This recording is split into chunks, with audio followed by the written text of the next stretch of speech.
नमस्कार दोस्तों, स्वागत है आपका अपने चैनल SMSS ग्लोबल पर।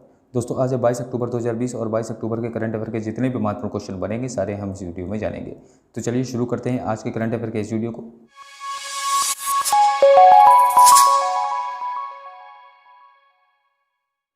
तो पहला क्वेश्चन है, हाल ही में किस देश ने SANT मिसाइल का परीक्षण किया है?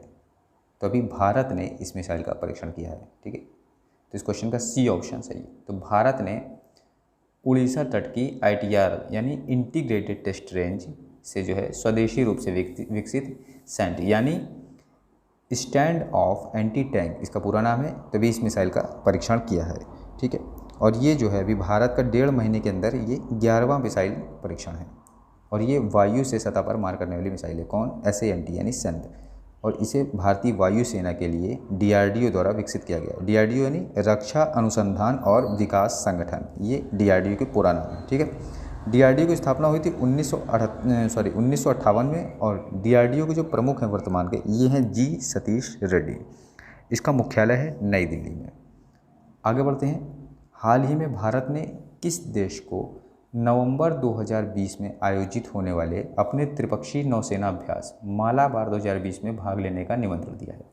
तो भी भारत ने ऑस्ट्रेलिया को ये निमंत्रण दिया है। तो इस क्वेश्चन का ए ऑप्शन सही है। किसके लिए? मालाबार 2020। तो इस क्वेश्चन का ए ऑप्शन सही था, ठीक है।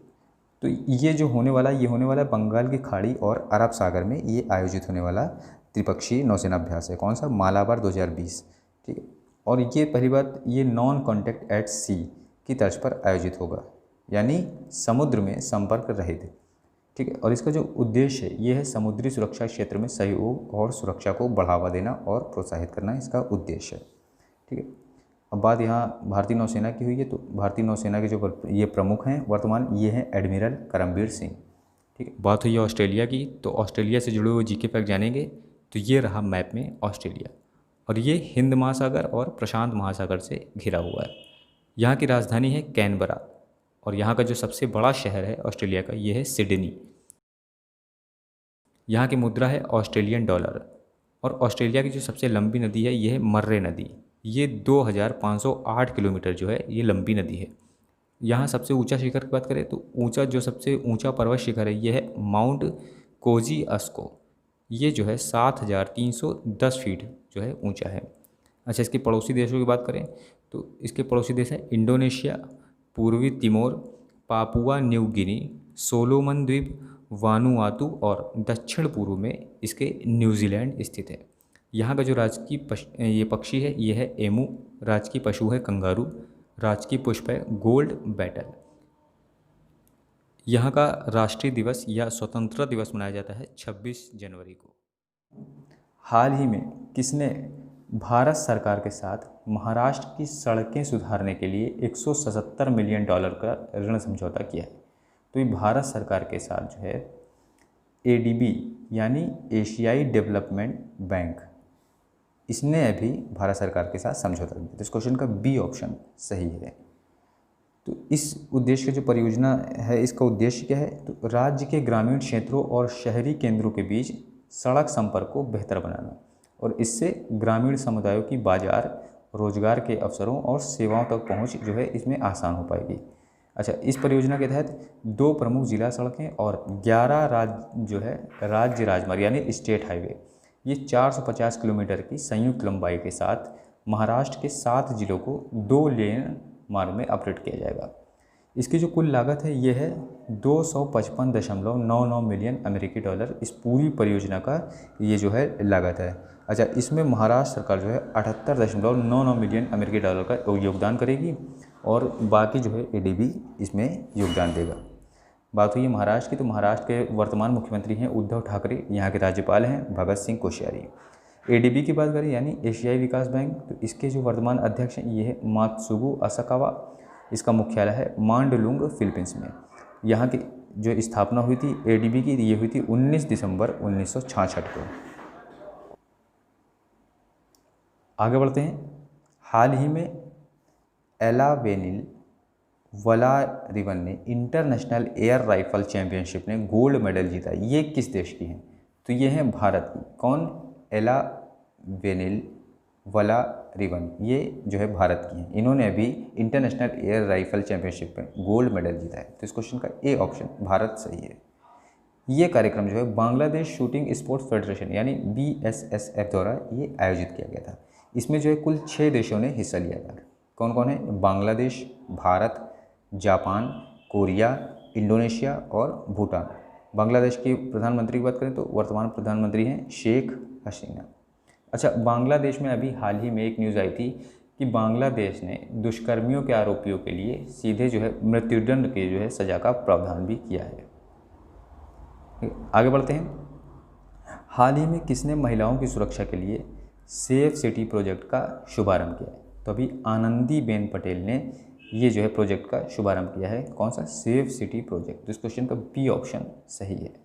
इसके अंतर्गत ये पहली बार जान लेते हैं, आनंदीबेन पटेल ये हैं उत्तर प्रदेश की गवर्नर है, ठीक है। तो इन्होंने भी लखनऊ में अभी सेफ सिटी प्रोजेक्ट का अभी शुभारंभ किया है और ये जो है ये 180 दिनों तक चलने वाला एक अभियान है। इसके अंतर्गत पुलिस और अन्य विभाग सार्वजनिक स्थानों पर महिला की सुरक्षा को मजबूत करने की दिशा में काम करेंगे, ठीक है। अच्छा, इसके अंतर्गत यूपी की जो राज्यपाल यानी आनंदीबेन पटेल ने 100 गुलाबी स्कूटर और 4 पहिया पुलिस वाहनों को हरी झंडी दिखाकर इसमें रवाना किया है। अच्छा, इस वाहन में उपलब्ध क्या होगा? इसमें होगा प्राथमिक चिकित्सा किट, फ्लैशलाइट और अन्य सुविधाएं जो है इसमें मौजूद होंगी। आगे बढ़ते हैं। हाल ही में मल्टी मॉडल लॉजिस्टिक पार्क की जो है नींव कहाँ रखी गई? तो अभी आसाम में इसकी नींव रखी गई। तो इस क्वेश्चन का सी ऑप्शन सही है। तो किसने रखी है? तो ये है केंद्रीय सड़क परिवहन और राज्य मार्ग मंत्री हैं, ये हैं नितिन गडकरी। इन्होंने वीडियो कॉन्फ्रेंसिंग के माध्यम से असम में बोंगाई गांव जिले के जोगी घोपा में भारत के पहले बहु मॉडल लॉजिस्टिक पार्क की इसमें नींव रखी है। किसने? नितिन गडकरी ने, ठीक है। लॉजिस्टिक पार्क ये असम और पूर्वोत्तर के अन्य हिस्सों के लोगों को हवाई, सड़क, रेल और जल मार्ग से ये सीधा जो है कनेक्टिविटी प्रदान करेगा। अच्छा, इससे एक लाभ और मिलेगा कि इसमें लगभग करीब 20 लाख लोगों को इसमें रोजगार भी मिलेगा। इसकी जो कुल लागत है लगभग ये 693.97 करोड़ रुपए है, ठीक है। और इसे केंद्र सरकार की भारतमाला योजना के तहत विकसित किया जा रहा है। बात हुई है आसाम की, तो आसाम से जुड़े हुए जीके फैक्ट जानेंगे। तो ये रहा मैप में आसाम। आसाम की राजधानी है दिसपुर। यहाँ का राजकीय वृक्ष है होलोंग, राजकीय पुष्प है फॉक्स टेल आर्किड, राजकीय पक्षी है यहाँ का श्वेत पंख वाला काठ बतख यानी वाइट विंग्ड वुड डक। राजकीय पशु की बात करें तो यहाँ का है एक सिंग वाला गेंडा। यहाँ का प्रमुख लोक नृत्य है बिहू। प्रमुख नदियाँ हैं ब्रह्मपुत्र, बराक, धनश्री, मानस। अच्छा, आसाम जो है ये सबसे बड़ा चाय उत्पादक राज्य है भारत का। आसाम में ही काजीरंगा राष्ट्रीय park, Dibru Saikhowa national park और लाओखोवा वाइल्ड लाइफ सेंचुरी है। यहाँ का राज्यगान जो है ये है ओ मोर आपनोर देश।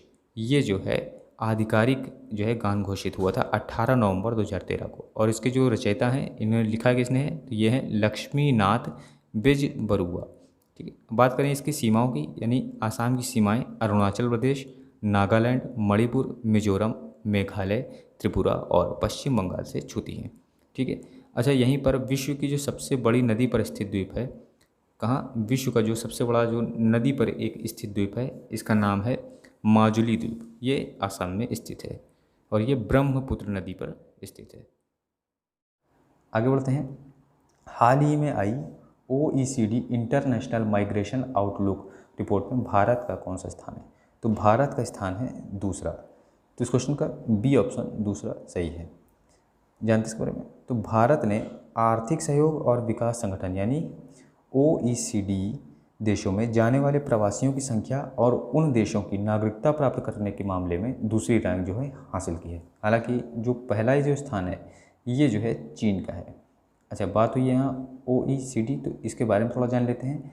तो OECD ये पेरिस में स्थित जो है 37 विकसित देशों का एक संघ है जो अक्सर काम के अवसरों, शिक्षा और शरण के लिए अप्रवासियों को आकर्षित करता है, ठीक है। OECD देशों के बीच आर्थिक सहयोग को बढ़ावा देने के लिए 1961 में बना ये जो है एक इंटरनेशनल जो है ये संगठन है, ठीक है। जैसे कि मैंने बताया कि यहाँ पे 37 जो है सदस्य देश हैं और लगभग जो भी इसके जो सदस्य देश हैं ये सारे जो है विकसित देश और ऊंची आय वाली अर्थव्यवस्था हैं। हाँ, लेकिन हालांकि इसमें भारत जो है इसका जो है मेंबर नहीं है, ठीक है। आगे बढ़ते हैं। हाल ही में किस राज्य में मोबाइल विद्युत पोर्टल की शुरुआत हुई? तो ये राज्य है उड़ीसा। यहाँ पे मोबाइल विद्युत पोर्टल की शुरुआत हुई। तो इस क्वेश्चन का बी ऑप्शन उड़ीसा सही है। इसके अंतर्गत उड़ीसा के मुख्यमंत्री नवीन पटनायक ने वीडियो कॉन्फ्रेंसिंग के माध्यम से बिजली उपभोक्ता सर्विस पोर्टल मोबाइल विद्युत और इसके साथ साथ एक मोबाइल ऐप भी लॉन्च की है। अच्छा, इस पोर्टल से राज्य के जो लगभग करीब 89 लाख जो है बिजली उपभोक्ता हैं, उनको जो है इसके अंतर्गत लाभ मिल सकेगा। मोबाइल विद्युत ये नए बिजली कनेक्शन प्राप्त करने में लोगों को सहायता करेगा और साथ ही साथ एक और बात है इसमें कि ऑनलाइन बिल भुगतान जो है इसमें जो है इनको आसानी होगी। और जो भी बिजली से जो सेवाएं हैं, अगर इससे कोई भी शिकायत होती है तो ऑनलाइन माध्यम से इसके अंतर्गत शिकायत की जा सकेगी। बात हुई है यहाँ पे उड़ीसा की, तो उड़ीसा के से जो जुड़े हुए जीके फैक्ट हैं उसे जानने से पहले जान लेते हैं वर्तमान मुख्यमंत्री हैं नवीन पटनायक, यहाँ के राज्यपाल हैं गणेशी लाल। उड़ीसा के हवाई अड्डों की बात करें, क्योंकि ये कई बार पूछा जा चुका है, तो बीजू पटनायक अंतर्राष्ट्रीय हवाई अड्डा, झारसुगुडा हवाई अड्डा, राउरकेला हवाई अड्डा, जयपुर हवाई अड्डा और सावित्री जिंदाल हवाई अड्डा यहाँ पे उपस्थित है। जैसा कि तो उड़ीसा से जुड़े जीके फैक्ट जानेंगे, तो ये रहा मैप में उड़ीसा। उड़ीसा की राजधानी है भुवनेश्वर। उड़ीसा का राजकीय पशु है सांभर हिरन। उड़ीसा का राजकीय पुष्प है अशोक। और उड़ीसा का राजकीय पक्षी है नीलकंठ यानी इंडियन रोलर। अच्छा, 1 अप्रैल को उत्कल दिवस या उड़ीसा दिवस मनाया जाता है। यहाँ की जो प्रमुख नदियाँ हैं ये हैं आर्यकुल्या, देवी, महानदी। अच्छा, उड़ीसा में ही चिल्का वन्यजीव और देब्रीगढ़, सुनाबेड़ा, कोटागढ़ आदि जो है वन्यजीव अभ्यारण्य हैं और एक सिमलीपाल वन्यजीव अभ्यारण्य है। इसके अलावा सतकोशिया टाइगर रिजर्व भी उड़ीसा में स्थित है। यहाँ पर एक प्रसिद्ध महोत्सव मनाया जाता है जिसका नाम है नुआखाई महोत्सव। नुआखाई का अर्थ होता है नुआ माने नया और खाई माने खाना। और इसके अलावा यहाँ पर कलिंग महोत्सव, दुर्गा पूजा आदि मना। तो दोस्तों, ये थे आज के करंट अफेयर के क्वेश्चन। और अब बात करेंगे कल क्वेश्चन जो पूछा गया था वीडियो में, उसका सही उत्तर जानेंगे। तो कल क्वेश्चन किया गया था, हाल ही में किस राज्य ने माई टाउन माई प्राइड कार्यक्रम की शुरुआत की? तो इसका सही आंसर है जम्मू कश्मीर। ठीक। और अब बात करेंगे क्वेश्चन ऑफ द डे की। तो आज का क्वेश्चन है, हाल ही में विशाल वी शर्मा को किस संगठन में भारत के स्थायी प्रतिनिधि के रूप में नियुक्त किया गया? तो ये आपके 4 ऑप्शन हैं और आप आज इसका आंसर नीचे कमेंट बॉक्स में बता सकते हैं। तो दोस्तों, जुड़े रहिए हमारे साथ डेली करंट अफेयर्स के लिए। और हाँ, चैनल को सब्सक्राइब करना, लाइक करना और ज़्यादा से ज़्यादा शेयर करना बिल्कुल भी मत भूलिएगा। धन्यवाद।